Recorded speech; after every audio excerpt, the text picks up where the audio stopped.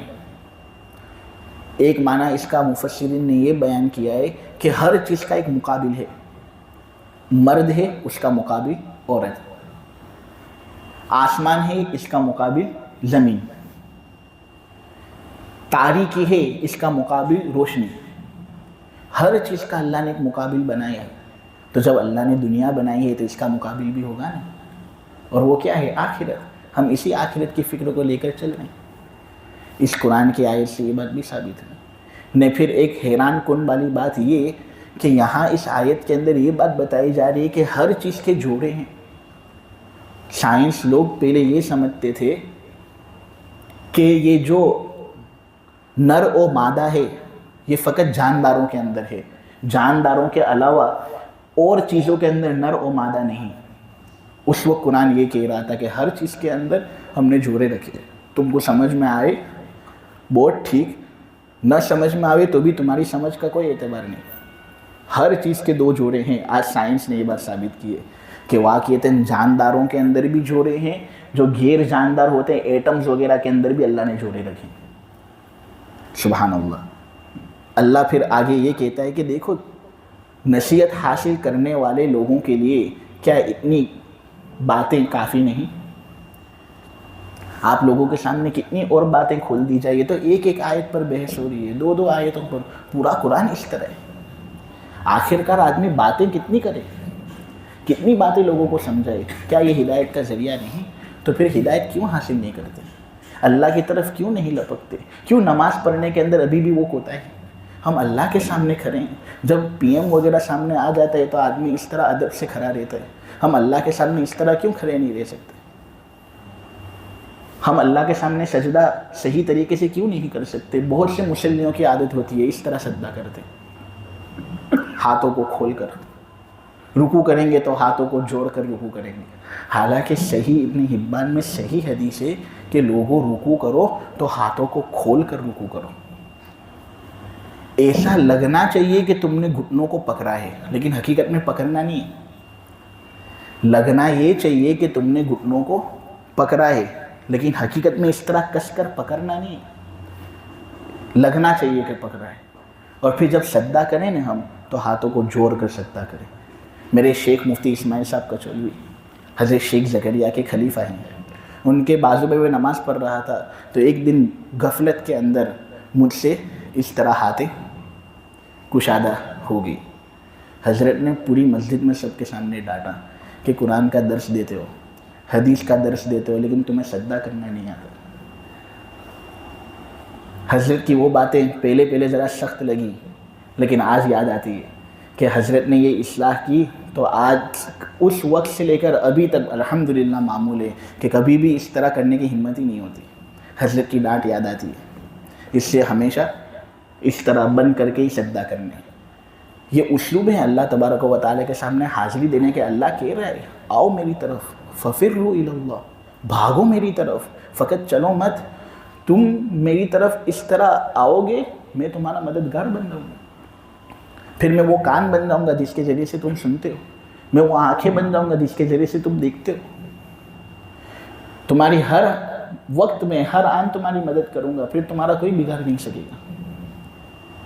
آگے اللہ تبارک و تعالیٰ نے یہ بات کہی کہ دیکھو جس طرح یہ مکہ والے جو ہیں ان کے پاس محمد مصطفیٰ صلی اللہ علیہ وسلم کو نبی بنا کر بھیجا گیا، اسی طرح ان سے پہلے بھی بہت سے لوگ ایسے تھے جن کے پاس رسول آئے تھے. لیکن جس طرح کفار مکہ نے رسول کو یعنی محمد صلی اللہ علیہ وسلم کو جادوگر یا دیوانہ کہا، اسی طرح ان سے پہلے کے لوگوں کو بھی وہ جادوگر اور دیوانے کہہ چکے تھے. حالانکہ سب رسول تھے، اور رسول الیکشن سے نہیں سلیکشن سے آتے. اللہ نے ان کو سلیکٹ کیا تھا. ان کے ساتھ یہ رویہ تو درست نہیں، لیکن یہاں پر حضور کی حوصلہ افزائی مقصود ہے کہ حضور تم اپنا دل تنگ مت کرو. تم دعوت دیتے ہو، تبلیغ کرتے ہو، تم لوگوں کو سمجھانا چاہتے ہو، لوگ تمہاری بات نہیں مانتے، تمہارا دل تنگ مت ہو. کیوں؟ تمہاری بات جس طرح یہ لوگ نہیں مانتے، تم سے پہلے بھی بہت رسول تھے، ان کی بات بھی نہیں مانی گئی تھی. تو کیا انہوں نے ہمت ہاری تھی؟ موسیٰ علیہ السلام نے ہمت ہاری تھی؟ ابراہیم علیہ السلام نے ہمت ہاری تھی؟ نہیں.